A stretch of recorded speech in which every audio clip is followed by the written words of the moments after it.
ಇನ್ನು 5 ಗಂಟೆಗೆ ಕೇಂದ್ರ ಚುನಾವಣಾ ಆಯೋಗದಿಂದ ಸುದ್ದಿಗೋಷ್ಠಿ ಇದೆ. ಸಂಜೆ 7 ಗಂಟೆಗೆ ರಾಜ್ಯ ಚುನಾವಣಾಧಿಕಾರಿಗಳು ಸುದ್ದಿಗೋಷ್ಠಿಯನ್ನು ನಡೆಸುತ್ತಾರೆ.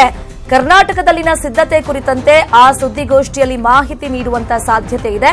ಬೆಂಗಳೂರಲ್ಲಿ ಸಂಜೀವ್ ಕುಮಾರ್ ಸುದ್ದಿಗೋಷ್ಠಿಯನ್ನು ನಡೆಸುತ್ತಾರೆ. ಸಂಜೆ 7 ಗಂಟೆಗೆ ಸರಿಯಾಗಿ ರಾಜ್ಯ ಮುಖ್ಯ ಚುನಾವಣಾಧಿಕಾರಿ ಸಂಜೀವ್ ಕುಮಾರ್ ಅವರು ಈ ಪ್ರೆಸ್ ಮೀಟ್ ಅನ್ನು ನಡೆಸೋದು. ಇನ್ನು ಕರ್ನಾಟಕದಲ್ಲಿ ಚುನಾವಣೆ ಕುರಿತಂತೆ ಮಾಹಿತಿಯನ್ನ ನೀಡುವಂತ ಸಾಧ್ಯತೆ ಇದೆ ಈ ಪ್ರೆಸ್ ಮೀಟ್ ನಲ್ಲಿ ಅನ್ನೋ ನಿರೀಕ್ಷೆ ಇದೆ.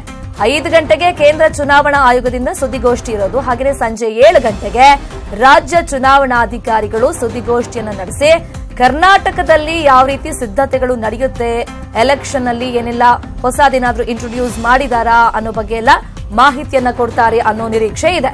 5 ಗಂಟೆಗೆ ಕೇಂದ್ರ ಚುನಾವಣಾ ಆಯೋಗದಿಂದ ಸುದ್ದಿಗೋಷ್ಠಿ ನಡೆಸಿ ಎಲೆಕ್ಷನ್ ಯಾವ್ಯಾವ ಹಂತದಲ್ಲಿ ನಡೆಯುತ್ತೆ, ಯಾವ್ಯಾವ ರಾಜ್ಯದಲ್ಲಿ ಯಾವ್ಯಾವ ದಿನಾಂಕದಲ್ಲಿ ನಡೀಬೇಕು ಅನ್ನೋ ಬಗ್ಗೆ ಪ್ರೆಸ್ ಮೀಟ್ ಅನ್ನ ಮಾಡಿ ಮಾಹಿತಿಯನ್ನ ಕೊಡ್ತಾರೆ. ಸರಿಯಾಗಿ 7 ಗಂಟೆಗೆ ಇವತ್ತು ಸಂಜೆ ಬೆಂಗಳೂರಲ್ಲಿ ಕರ್ನಾಟಕದಲ್ಲಿ ಚುನಾವಣೆ ಕುರಿತಂತೆ ಮಾಹಿತಿಯನ್ನ ಕೊಡ್ತಾರೆ ರಾಜ್ಯ ಮುಖ್ಯ ಚುನಾವಣಾಧಿಕಾರಿ ಸಂಜೀವ್ ಕುಮಾರ್ ಅವರು.